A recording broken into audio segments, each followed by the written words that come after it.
Donc voilà, je suis personnellement dégoûté. Et puis à un moment donné, je me suis dit, tiens, pourquoi pas rebondir et puis aller voir ailleurs si l'herbe est un peu plus verte. Donc il y a un poste qui se libère à la communauté de communes. Et puis le maire, il me dit, est-ce que ça t'intéresse? Et je dis oui. J'avais qu'une envie, c'était de partir de la mairie qui commençait vraiment à dire les fonctionnaires, l'état dans lequel sont traitées certaines personnes et ainsi de suite. C'est un dégoût. Les fonctionnaires le connaissent. Vous le connaissez peut-être pas, mais les fonctionnaires le connaissent bien. Il est désagréable, il est mal poli, il est tout le temps sous alcool. Dernièrement, on a eu une réunion avec la communauté de communes juste avant la fusion, donc il y avait tout le personnel qui était là. Il est arrivé, il était complètement bourré, il a commencé à retourner les chaises. Mais ils en sont témoins, les fonctionnaires, mais malheureusement, comme je vous ai expliqué, on est dans une période de crise. Les gens ont peur de perdre leur emploi. Il a retourné les chaises plus précisément? Il est arrivé complètement ivre, il a retourné une chaise, il a demandé à certaines personnes de peser la chaise, des choses qui sont... Même un gamin ne ferait pas ça. Tu me pèses la chaise, elle fait combien? Voilà, toi, à ton tour, tu viens, tu me pèses cette chaise, elle fait combien? Enfin, je veux dire, c'est un exemple parmi tant d'autres. Racisme, à un moment donné, oui, bon, une fois que vous êtes bourré, vous savez plus ce que vous dites, mais il peut sortir un sale arabe comme un sale noir à tout bout de champ. sexisme, Beaucoup. Il n'aimait pas les femmes. J'ai jamais compris pourquoi. Il n'aimait pas les filles. Donc j'ai pas mal de collègues qui ont pleuré devant lui. Je sais pas pourquoi, mais il n'aimait pas les femmes. il est maltraité, il les mettait plus bas que terre. Pour lui, elles étaient beaucoup moins compétentes que les hommes. Les postes à responsabilité devaient être occupés par des hommes, mais c'est la raison pour laquelle d'ailleurs j'ai atterri ici à la communauté de communes. J'ai remplacé une dame qui est retournée en mairie. La communauté de communes? Communauté de communes, on prend les mêmes et on recommence, j'ai envie de dire, c'est le proverbe qui est totalement adapté. Là, vous découvrez d'autres élus, des 10 communes, et puis au final, vous vous dites que c'est totalement identique, peut-être en puissance 10, étant donné qu'il y a plus d'argent. Lorsque je suis arrivé dans ce service, je me suis dit, tiens, bon, tout le monde se plaint des poubelles, alors pourquoi pas faire un effort et essayer de faire diminuer celle-ci. On a le SIDEM qui tire d'un côté, on a certains élus qui tirent de l'autre. Et puis donc j'ai commencé à faire un travail de terrain et je me suis rendu compte que pas mal de personnes ne payaient pas leurs redevances. Quand je dis redevances des ordures ménagères, ça varie. Les ordures ménagères pour les particuliers et pour les professionnels ne sont pas les mêmes, c'est pas les mêmes tarifs. Puis voilà, donc j'ai commencé à faire un recensement sur les 10 communes. Et là, j'ai été confronté à des barrières. On m'a dit attention, c'est ce que tu es en train de faire. Il y a certaines personnes qu'il ne faut pas embêter, donc je les ai quand même facturées. Puis à un moment donné, on m'a dit attention, pourquoi tu factures? C'est un ami du maire. Alors, ami du maire, pas ami du maire, moi, perso, je m'en fiche, je fais mon travail correctement, et puis voilà quoi.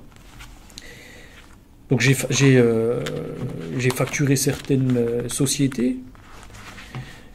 Et même pas 2 semaines plus tard, vous avez le maire qui débarque dans votre bureau et puis qui vous dit à quoi tu joues, tu vas tout de suite me faire un dégrèvement. Je vais vous citer quelques exemples, tiens. Voilà, il y a par exemple une société de distribution de matériel, rue des Généraux-Altmeyer, pour laquelle j'ai envoyé une redevance en bonne et due forme, 8 252 €. C'était la première fois qu'il recevait sa redevance, ce brave monsieur, depuis X années. Donc il a très certainement dû être choqué par le tarif, mais c'est le tarif qui est voté par les élus, c'est les tarifs qui sont votés ici même, dans les réunions par délibération. Et puis 15 jours plus tard, vous avez le maire qui débarque dans mon bureau, qui me dit attention, tu vas me dégréver tout ça. Sur quelle pièce justificative, monsieur le maire? On ne peut pas dégréver comme ça. Non, tu dégrèves. Et puis lui, et lui aussi, et ainsi. Puis là, par exemple, on a fait un dégrèvement de 6 189 €. Sur la facture de 8 000. Sur la facture de 8 252. Vous avez été obligé de vous soumettre. Obligé. Obligé, c'est envoyé au Trésor public, c'est surveillé apparemment par la Cour des comptes. À un moment donné, la Cour des comptes, qu'on m'explique à quoi ils servent. Ils sont venus? Elle est venue? Apparemment, il y a 1 ou 2 personnes qui sont passées ici pour nous demander comment on allait. Bonjour, au revoir. Moi, j'invite la Cour des comptes à récupérer, tiens, ma tour, à récupérer mes mots de passe, à récupérer tout le travail que j'ai effectué, et à voir un peu tout ce qui se passe là derrière tout ça. Pour qu'il y ait dégrèvement, c'est qu'il y a une erreur, ou c'est que voilà, il y a une pièce justificative qui prouve que telle et telle société avait un contrat privé à cet instant donné. Ben non, il n'y a aucune pièce justificative. Et c'est toujours les sociétés qui sont proches du maire. Alors vous allez les voir, voilà, telle et telle société, je vais vous facturer 2063 €, vous avez un conteneur de 750 litres, ah non, oh, moi je connais le maire, je l'appelle, et puis le maire il vous rappelle, non, là c'est un cas spécial, un cas spécifique.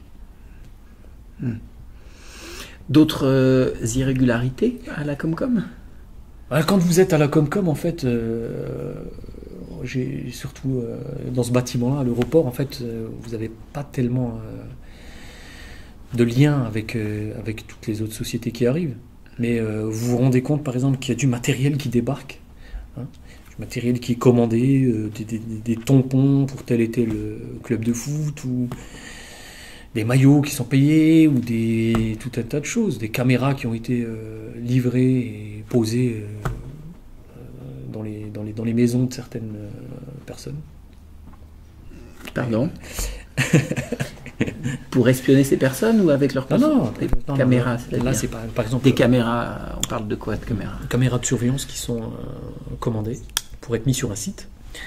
Et au final, une partie de ces caméras-là sont récupérées et sont posées, par exemple, dans des jardins. Dans des jardins, dans des maisons pour la surveillance. À un moment donné, quand vous voyez que l'argent est dilapidé, qu'on utilise vos impôts pour jouer, pour s'amuser, pour manger, pour faire la fête, à un moment donné, vous vous dites, il va falloir à un moment donné que ça change. Pour que ça change, bien sûr, il faut que des groupes de personnes et ainsi de suite, des associations se créent. Et j'invite d'ailleurs les gens à soutenir la CPN, qui le fait très bien.